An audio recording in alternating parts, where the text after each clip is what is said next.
नमस्कार दोस्तों। और इस वीडियो में हम बात करेंगे कि जो मास्टर प्रोग्राम है, जब हम एग्रीकल्चर या फॉरेस्ट्री रिलेवेंट किसी मास्टर प्रोग्राम में अप्लाई करते हैं स्टडी अब्रॉड के लिए और लीडिंग पब्लिक यूनिवर्सिटीज़ में, तो उसके बाद में जो हमारी एप्लीकेशन है वो किन किन फेजेस से होके जाती है। तो सबसे पहले जो चीज़, जब आप मान लो जैसे बहुत सारे स्टूडेंट्स अप्लाई करते हैं किसी एक प्रोग्राम के लिए पब्लिक यूनिवर्सिटीज़ में, तो सबसे पहले जो चीज़ रहती है, जो प्रोग्राम जो कमेटी है, तो वो क्या करेंगे, सबसे पहले वो देखेंगे कि कौन सी एप्लीकेशन इनकम्प्लीट है और कौन सी कंप्लीट है। इनकम्प्लीट का मतलब ये हुआ कि ऐसी एप्लीकेशन कौन सी है जिसमें डॉक्यूमेंट कंप्लीट नहीं है। मतलब अगर उन्होंने जैसे 10 डॉक्यूमेंट मांगे हुए हैं, पीडीसी मांगी है, ट्रांसक्रिप्ट मांगी हुई है, फिर उसके बाद में ईएलपी सर्टिफिकेट मांगा हुआ है, फिर मोटिवेशन लेटर मांगा हुआ है, या फिर उसके अलावा 2 एलओआर मांगे हुए हैं, या इस तरीके से जितने भी लिस्ट ऑफ डॉक्यूमेंट उन्होंने जो वेबसाइट पे या प्रोग्राम जो वेब पेज है उस पर दी हुई थी, तो उसमें से जिस एप्लीकेशन में डॉक्यूमेंट मिसिंग है तो उनको वो अलग निकाल देंगे। तो ये एक कैंडिडेट एलिजिबल नहीं है, फर्दर इनकी एप्लीकेशन जो है वो नेक्स्ट स्टेप में नहीं जाएगी। अब क्या किया जाएगा, जिन कैंडिडेट्स की जो एप्लीकेशन है कंप्लीट है, अब इसके बाद में देखा जाएगा कि ये कैंडिडेट एलिजिबिलिटी क्राइटेरियाज हैं उसको फुलफिल कर रहे हैं नहीं कर पा रहे हैं, यानी कि जो परफॉर्मेंस रिलेटेड जो एलिजिबिलिटी क्राइटेरिया है उसको पूरा कर पा रहे हैं नहीं कर पा रहे हैं। तो यहाँ पे उस चीज़ को ये चेक करेंगे। कैसे चेक करेंगे, पहले देखो इन्होंने डॉक्यूमेंट सिर्फ चेक किए हैं। कैसे डॉक्यूमेंट चेक किए हैं भी, डॉक्यूमेंट पूरे हैं या नहीं है। अगर हमने 10 मांगे थे तो 10 के 10 इन्होंने भेजे हैं या नहीं भेजे हैं, तो वो चीज़ चेक करेंगे। तो उसमें अगर देख लेंगे कि अगर मेजर डॉक्यूमेंट मिसिंग है तो फिर तो वो कैंडिडेट की प्रोफाइल को चेक करने का कोई मतलब ही नहीं है फर्दर, तो वो एलिजिबल ही नहीं है, तो उसको मतलब रिजेक्ट कर दिया जाएगा। तो अब इसके बाद में जिन कैंडिडेट को ये देख रहे हैं कि मतलब जिनके डॉक्यूमेंट्स पूरे हैं या मतलब कुछ थोड़ी बहुत कमी रही हुई है जिसको पूरा किया जा सकता है, स्टूडेंट आने वाले कुछ मतलब महीनों में या कुछ टाइम में पूरा कर सकता है। क्योंकि कई बार ऐसा भी होता है ना कि जैसे आप 4th ईयर में हो, आप अप्लाई कर देते हो, तो उसके बाद में मतलब आपकी पीडीसी वगैरह है वो आपको लेट मिलेगी बाकी कैंडिडेट्स के मुकाबले, जिन्होंने पहले मान लो जैसे 4th ईयर कंप्लीट कर रखी है आपसे और आपने अभी कंप्लीट किया है, तो वो भी अप्लाई कर रहे हैं, आप भी अप्लाई कर रहे हो। तो उस केसेस में क्या आपकी जो पीडीसी है या आपकी ट्रांसक्रिप्ट है वो थोड़ा लेट हो सकती है, तो लेट होगी ऑब्वियस सी बात है। तो इस केस में आपको बहुत सारे प्रोग्राम है वो कंसिडर भी कर लेते हैं और बोल देते हैं कि आपको हम जो 6 सेमेस्टर मार्कशीट है उसके बेस पे आपको इवेलुएट कर रहे हैं, लेकिन आपको जो आपके फाइनल जो ट्रांसक्रिप्ट है और पीडीसी है या ओरिजिनल डिग्री जो सर्टिफिकेट है वो आपको हमें इतने इतने टाइम में प्रोवाइड करवाना होगा। तो हम बात कर रहे थे एलिजिबिलिटी को लेके, तो चलो वहीं चलते हैं। तो जब आपके डॉक्यूमेंट कंप्लीट हैं जिनके, तो उनको वो फर्दर नेक्स्ट स्टेप में ले जाएंगे, या जिनका उनको लगता है कि डॉक्यूमेंट कंप्लीट हो जाएंगे थोड़े ही टाइम में। अब इनकी ये चेक करेंगे परफॉर्मेंस लेवल क्या है। परफॉर्मेंस लेवल से मतलब ये हो गया कि जैसे एकेडमिक परफॉर्मेंस होगी या फिर लैंग्वेज प्रोफिशिएंसी जो आपने टेस्ट दिया हुआ है या सर्टिफिकेट जो उनको आपने सबमिट किया है, तो उसमें परफॉर्मेंस लेवल जो उन्होंने मांगा था वो है या नहीं है। या जैसे मान लो एकेडमिक्स में अगर बात करें, तो एकेडमिक्स में जैसे मान लीजिए कि आपको यूनिवर्सिटी है मतलब परसेंटेज वाइज एक बार एग्जांपल लेके चलते हैं। जैसे यूनिवर्सिटी है वो मांगती है कि इस प्रोग्राम में एलिजिबल होने के लिए आपको 75% या अबो चाहिए, तो उस केसेस में वो देखेंगे कि किस स्टूडेंट के मतलब 75 से बिलो है, जिसके बिलो होंगे उसको निकाल देंगे। तो ये परफॉर्मेंस लेवल हो गया, यानी कि जो रिक्वायर्ड परफॉर्मेंस लेवल था उसको जो कैंडिडेट या जो प्रोफाइल जो स्टूडेंट्स की एप्लीकेशन है वो फुलफिल नहीं कर पा रही होंगी, तो उनको वो क्या करेंगे, रिजेक्ट कर देंगे और निकाल देंगे। अब इसके बाद में क्या हुआ, जिनके डॉक्यूमेंट कंप्लीट है या मोस्ट प्रोबेबली कंप्लीट हो जाएंगे कुछ ही टाइम में, और जिनका परफॉर्मेंस लेवल भी अच्छा है या एटलीस्ट उतना तो है जितना यूनिवर्सिटी ने जो एलिजिबिलिटी क्राइटेरिया के लिए रखा हुआ था, तो उन कैंडिडेट्स की जो प्रोफाइल है या उन कैंडिडेट्स की जो एप्लीकेशन है वो फर्दर आगे जाएंगी नेक्स्ट स्टेप में, और वो होगा जो सिलेक्शन क्राइटेरियाज है और सुटेबिलिटी जो उनका स्टेटस या सुटेबिलिटी जो इवेल्युएशन है वो किया जाएगा। अब यहाँ सुटेबिलिटी जो चेक करने के लिए जो सिलेक्शन कमेटी रहती है प्रोग्राम की, जो भी प्रोग्राम जिसमें भी आपने अप्लाई किया हुआ है, तो वो कमेटी क्या करेगी, वो पहले एक प्री डिफाइन उनका मतलब रहता है कि हमारा ये सिलेक्शन प्रोसीजर है और ये सिलेक्शन प्रोसीजर में हमारे ये मेजर सिलेक्शन क्राइटेरिया है, और हर सिलेक्शन क्राइटेरिया का उन्होंने वे या वेट है वो भी डिसाइड कर रखा होता है। वे सबसे ज़्यादा इम्पोर्टेंट हमारे लिए इसमें ये जो 4 सिलेक्शन क्राइटेरिया हैं, जैसे मान लीजिए ये चार सिलेक्शन क्राइटेरिया हैं, और उनमें से वो अलग अलग बता देंगे कि किस सिलेक्शन क्राइटेरिया को हम जो ज़्यादा मतलब वेट दे रहे हैं, ज़्यादा इम्पोर्टेंस दे रहे हैं। तो नॉर्मली वैसे तो ये प्रोग्राम टू प्रोग्राम वेरी करता है, लेकिन एक पैटर्न जो आपको जनरली देखने को मिलेगा उसको लेके अपन बात कर लेते हैं कि सिलेक्शन क्राइटेरियाज में क्या पैटर्न रहता है। सबसे ज़्यादा जो वेट रहेगा वो आपके एकेडमिक जो पार्ट है या एकेडमिक डॉक्यूमेंट्स हैं उनका रहेगा। तो उसमें आपकी परफॉर्मेंस क्या है और आपके डॉक्यूमेंट्स हैं वो क्या है, वो चीज़ वो चेक करेंगे। सेकंड जो मेजर अगर अपन बात करें इसमें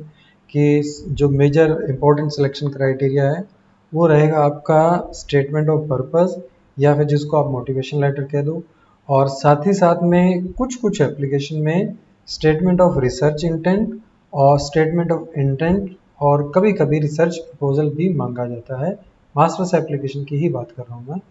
और इनमें ये चीज़ जब मांगी जाती है तो ये फिर सब मिलके सेकंड मोस्ट इम्पोर्टेंट क्राइटेरिया बनते हैं। और मतलब पहले नंबर पे हो गया एकेडमिक प्रोफाइल होगी आपकी, जितनी भी आपकी अब आज तक की एकेडमिक परफॉर्मेंस है बैचलर की या उससे जो पहले या फिर उसके जो बाद में भी अगर कोई आपने डिप्लोमा या कुछ भी प्रोग्राम किया हुआ है, और उस चीज़ की परफॉर्मेंस कंसिडर करेंगे वो। और सबसे ज़्यादा जो आपकी लेटेस्ट डिग्री है मास्टर प्रोग्राम के अगर केस में अगर बात करें तो जैसे आपकी बैचलर जो है उसका जो आपकी परफॉर्मेंस है उसको सबसे ज़्यादा कंसिडर करते हैं। तो फिर उसके बाद में पहला एकेडमिक क्राइटेरिया या फिर अपन यूँ कह सकते हैं एकेडमिक परफॉर्मेंस से रिलेटेड हो गया आपका सिलेक्शन क्राइटेरिया। सेकंड जो हो गया आपका वो आपका मोटिवेशन लेटर या स्टेटमेंट ऑफ पर्पस जो है, और उसके साथ में सराउंडिंग जो डॉक्यूमेंट्स है जो रिलेवेंट है उससे काफ़ी वो रहेंगे। और थर्ड में कुछ प्रोग्राम में आपको जो वर्क एक्सपीरियंस है वो थर्ड मतलब मेजर क्राइटेरिया मिलेगा, या इंटर्नशिप अगर आपका कोई किया हुआ है उससे रिलेवेंट जो प्रोग्राम में आपने अप्लाई किया है उससे रिलेवेंट अगर आपकी कोई इंटर्नशिप वगैरह है तो वो भी थर्ड क्राइटेरिया हो सकती है। और कुछ प्रोग्राम में आपको लेटर ऑफ रेफरेंस या रिकमेंडेशन जो लेटर है वो मतलब जो मेजर थर्ड क्राइटेरिया वो मिलता है, मतलब मेजर थर्ड क्राइटेरिया के रूप में या उस फॉर्म में वो आपको मिलेगा। तो वहाँ पे वो चेक करेंगे कि जो आपको रिकमेंडेशन लेटर जो जिसने लिखा है तो वो आदमी वास्तव में लिखने के लायक है भी या नहीं। लायक इन द सेंस ये नहीं कि वो आपको जानता भी है नहीं इतने लंबे टाइम से, ताकि आपको इवेलुएट कर सके और फिर उसके बाद में आपके बारे में जो मतलब एक फेयर जिसको अपन बोल सकते हैं कि आपके जो वीकनेस हैं स्ट्रेंथ हैं उन सब चीज़ों को वो बाहर लेके आए, मतलब उन चीज़ों को एक्सप्लेन करे प्रॉपर तरीके से। तो वैसा होना चाहिए। तो वो देखेंगे कि ये जो पर्सन है जिसने लिखा है तो वो डॉक्यूमेंट के बेसिस पे ही देखेंगे, और मतलब उसी बेसिस पे वो पता लगा लेंगे कि ये वास्तव में आपको इवेलुएट करने लायक है या नहीं है। और फिर उसके बाद में देखेंगे कि प्रोफाइल के साथ में मैच करके कि जो आपकी प्रोफाइल बोल रही है तो उसी सेम चीज़ को या उसी सेम टॉपिक को लेके इन्होंने क्या लिखा हुआ है, कि मतलब एग्जैगरेशन तो नहीं है कि कहीं बहुत बड़ा चढ़ा के तो नहीं लिखा हुआ, या फिर मतलब वो देखेंगे कि आपस में ट्यूनिंग बैठ रही है नहीं बैठ रही है, एक दूसरे को लिंक कर रहे हैं नहीं कर रहे हैं। अगर लिंक कर रहे हैं तो ठीक है, नहीं लिंक कर रहे हैं तो फिर ये लेटर ऑफ रिकमेंडेशन जो है या लेटर ऑफ रेफरेंस है वो मतलब सिलेक्शन क्राइटेरिया से बाहर कर दिया जाएगा। आपकी एप्लीकेशन बाहर नहीं होगी, ये लेटर ऑफ रिकमेंडेशन जो है इसको मतलब कंसिडर नहीं किया जाएगा, एप्लीकेशन का पार्ट इसको कंसिडर नहीं किया जाएगा। अब जो बाकी बचे हुए क्राइटेरियाज हैं उसी के बेसिस पे ही आपका जो मार्किंग है वो की जाएगी। तो इस तरीके से ये जो सिलेक्शन क्राइटेरियाज हैं इन्हीं के बेसिस पे फिर वो क्या किया जाएगा, आपको मार्किंग कर दी जाएगी कि एकेडमिक और ये बाकी तीन जो बचे हुए क्राइटेरियाज हैं इनके अगर बेसिस पे आपको देखा जाए तो आप अगर टोटल मार्क्स जैसे 100 बनते हैं तो आउट ऑफ 100 आपको वो मतलब एक मतलब मार्क्स दे देंगे, जैसे 90 दे दिया किसी को, 85 दे दिया, तो वो देखेंगे वो जो सिलेक्शन क्राइटेरिया है उनके बेसिस पे आपको ये मार्क्स दे दिए जाएंगे। मैक्सिमम मान के चलिए जैसे 100 है तो उसके बेसिस पे बाकी वो उसको मैक्सिमम मान के और कितने कितने ऑब्टेन किए हर एक स्टूडेंट ने वो देखते जाएंगे और उसके बेसिस पे देते जाएंगे। तो ऑब्वियस सी बात है जो टॉप होंगे जिनके सबसे ज़्यादा मार्क्स होंगे उनको टॉप लिस्ट में इस तरीके से असेंडिंग ऑर्डर में वो रख लेंगे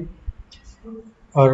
मतलब इस तरीके से रख के फिर उसके बाद में जितने कैंडिडेट उनको चाहिए और वो जो टॉप कैंडिडेट हैं उनसे कुछ थोड़ा प्लस में वो कैंडिडेट रख के और उनको एडमिशन लेटर दे देंगे। और जो प्लस में ज़्यादा रखे हैं उनको वेटिंग लिस्ट में रख लेंगे। और अगर इनमें से ऊपर वाले जो जितने भी कैंडिडेट जो फर्स्ट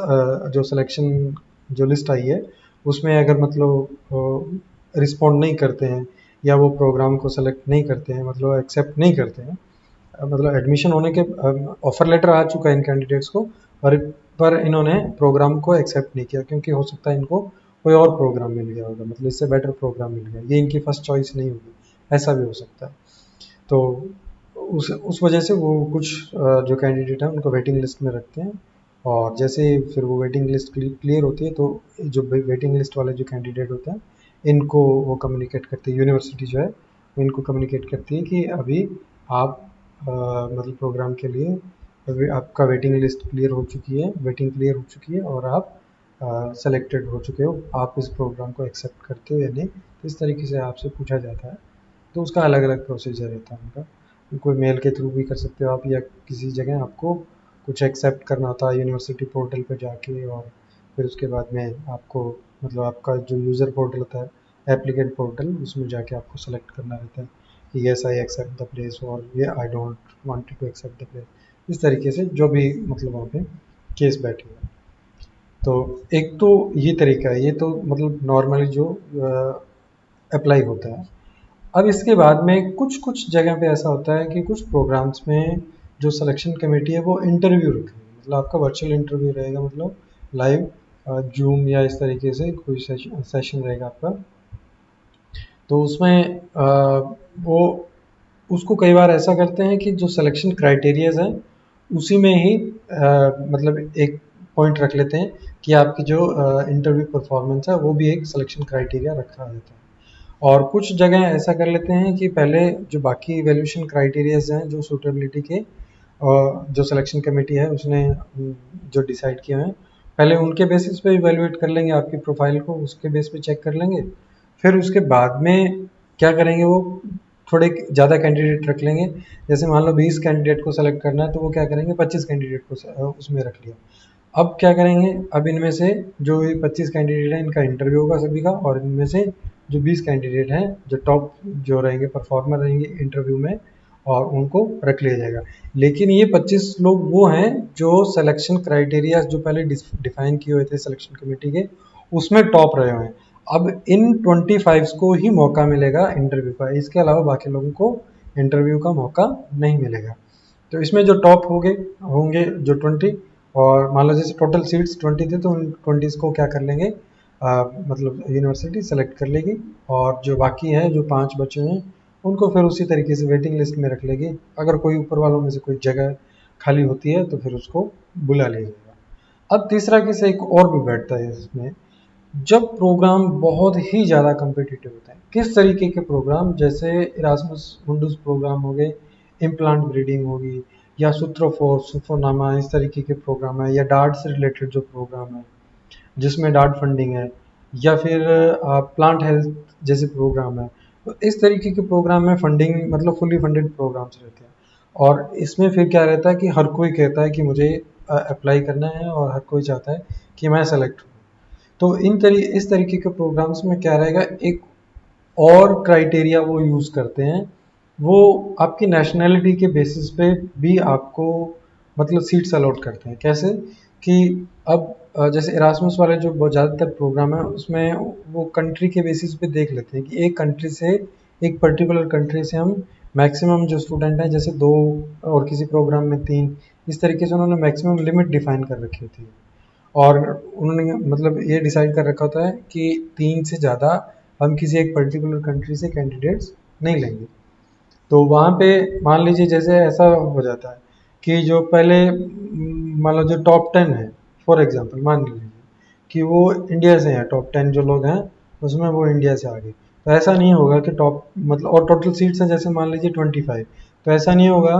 कि ये टॉप 10 जो आए हुए हैं इस लिस्ट में, ये मतलब जो 10 इंडियन लोग हैं ये सभी को ले लेंगे, वो नहीं लेंगे। वो 7 जो लोग हैं उनको हटा देंगे, ऊपर के 3 लोगों को लेंगे। दूसरा इसी में मतलब ऐड ऑन करके देखिए कि कोई फिलीपीन से कोई स्टूडेंट है और उसकी 51st रैंक आई है, लेकिन फिलीपीन में वो टॉपर है, फिलीपीन से वो टॉपर है मतलब इस लिस्ट में, तो उसके सिलेक्शन के चांसेस ज़्यादा रहेंगे और उसको लिया जाएगा इस प्रोग्राम में। क्योंकि ये प्रोग्राम्स जो जितने भी रहते हैं इरास्मस मुंडस के और जो फंडिंग जो प्रोग्राम्स रहते हैं, इसमें उनका ऑब्जेक्टिव एक और भी होता है कि इस ग्रुप को जितना डाइवर्स बना सके वो, जो आपका क्लास का जो ग्रुप होगा, जो जो आप स्टडी करोगे वहाँ पे, उसको जितना हो सके वो डाइवर्स बनाने की कोशिश करेंगे। और ये कोशिश करेंगे कि ज़्यादा से ज़्यादा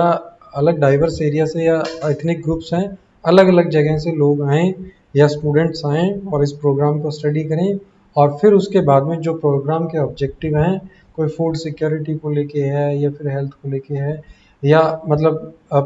एग्रीकल्चर प्रोडक्टिविटी को लेके है या फॉरेस्ट डिग्रेडेशन के इशू के ऊपर वो काम कर रहा है प्रोग्राम। तो कहीं ना कहीं असल में क्या होता है, ये जो जितने भी प्रोग्राम्स होते हैं आप वेल स्ट्रक्चर्ड और वेल अलाइंड होते हैं जो सस्टेनेबल डेवलपमेंट गोल्स हैं उनके साथ में।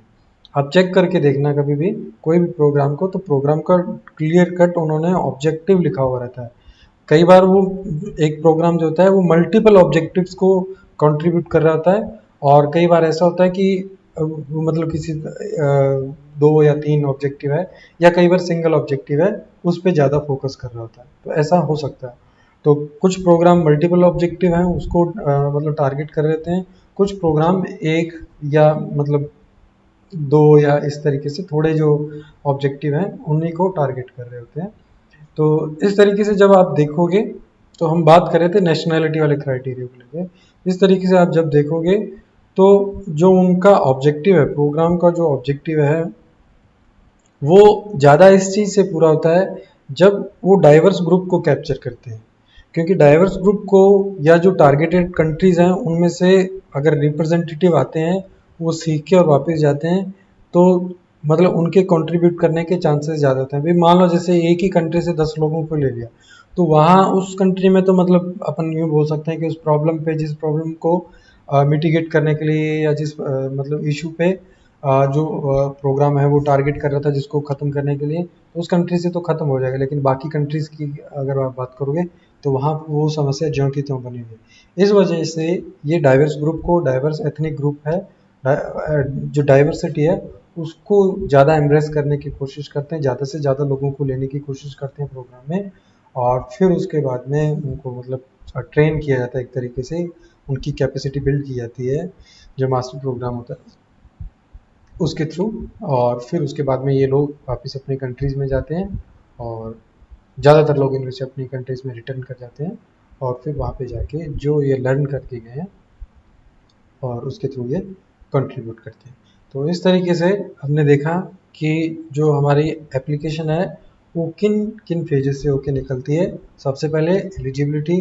वो चेक करेंगे, और एलिजिबिलिटी में हमारी एप्लीकेशन कंप्लीट है या नहीं है, तो पहली चीज़ तो ये देखेंगे। दूसरा फिर वो देखेंगे कि हमारा परफॉर्मेंस लेवल क्या है। तो अगर हमारा परफॉर्मेंस लेवल अच्छा है, जो उन्होंने मांगा था एटलीस्ट उतना है या उससे बेटर है, तो बहुत बढ़िया है, तो हम कंसीडर किए जाएंगे एप्लीकेशन रिव्यू के लिए। तो अगर आप एलिजिबिलिटी क्राइटेरियाज पूरे कर रहे हो तो इसका ये मतलब है कि आपकी जो एप्लीकेशन है उसको रिव्यू किया ही जाएगा। हर एलिजिबल कैंडिडेट सेलेक्ट नहीं होता है, उसके लिए सिलेक्शन क्राइटेरियाज होते हैं, लेकिन हर एलिजिबल कैंडिडेट की प्रोफाइल है उसको रिव्यू जरूर किया जाता है। तो अब आप मतलब आपकी जो प्रोफाइल है वो आप एलिजिबल हो, और आपकी जो प्रोफाइल है वो जो सिलेक्शन कमेटी है उसकी तरफ से रिव्यू की जा रही है। अब इसमें वो जितने सिलेक्शन क्राइटेरियाज हैं उनके बेसिस पे आपकी प्रोफाइल है उसको चेक करेगी, और फिर उसके बाद में जो टॉप कैंडिडेट्स होंगे, और इंटरव्यू का अगर प्रोविज़न है तो इंटरव्यू भी उसमें इंक्लूड किया जाएगा। और अगर नेशनैलिटी वाइज या इतने ग्रुप वाइज अगर कुछ उसमें उन्होंने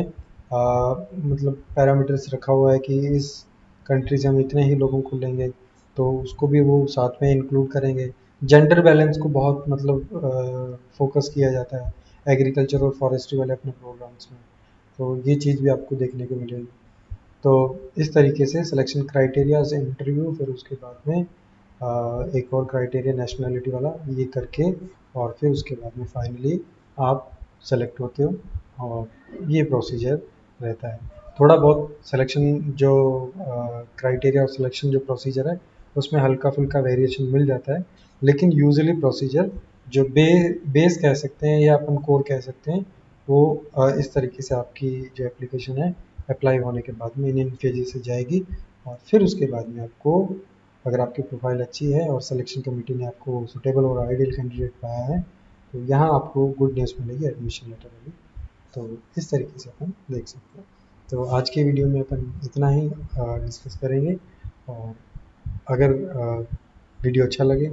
तो लाइक करो, और अगर आप किसी एग्रीकल्चर स्टूडेंट को जानते हो और मतलब जो अच्छी प्रोफाइल है जिसकी, और मतलब इन पब्लिक यूनिवर्सिटीज़ में जो मतलब जो जर्मन पब्लिक यूनिवर्सिटीज़ हैं या अदर कंट्रीज़ में भी जो पब्लिक यूनिवर्सिटीज़ हैं जहाँ पे फंडिंग की पॉसिबिलिटीज़ हैं, और मतलब अगर उनमें वो पढ़ने के इच्छुक है, अच्छी प्रोफाइल है, उनके साथ में ये वीडियो ज़रूर शेयर करो, ताकि उनको पता चले कि स्टडी अब्रॉड मतलब हर जगह एक्सपेंसिव नहीं है। ऐसा नहीं है कि हर जगह आपको 20 लाख 25 लाख और इस तरीके से बड़ी बड़ी अमाउंट लगाने की ज़रूरत है। स्पेशली अगर पब्लिक यूनिवर्सिटीज़ की अगर बात करें, और उसमें भी जो यूरोपियन और जर्मन जो पब्लिक यूनिवर्सिटीज़ हैं, वहाँ पे तो आप मतलब अ, बहुत ही अफोर्डेबल तरीके से, या यूँ कहो कि बहुत ही कम प्राइस में या बहुत ही कम खर्चे में आप अपनी जो एजुकेशन है वो ले सकते हो। तो जितना हो सके वीडियो को शेयर कीजिए, चैनल को सब्सक्राइब कीजिए। धन्यवाद।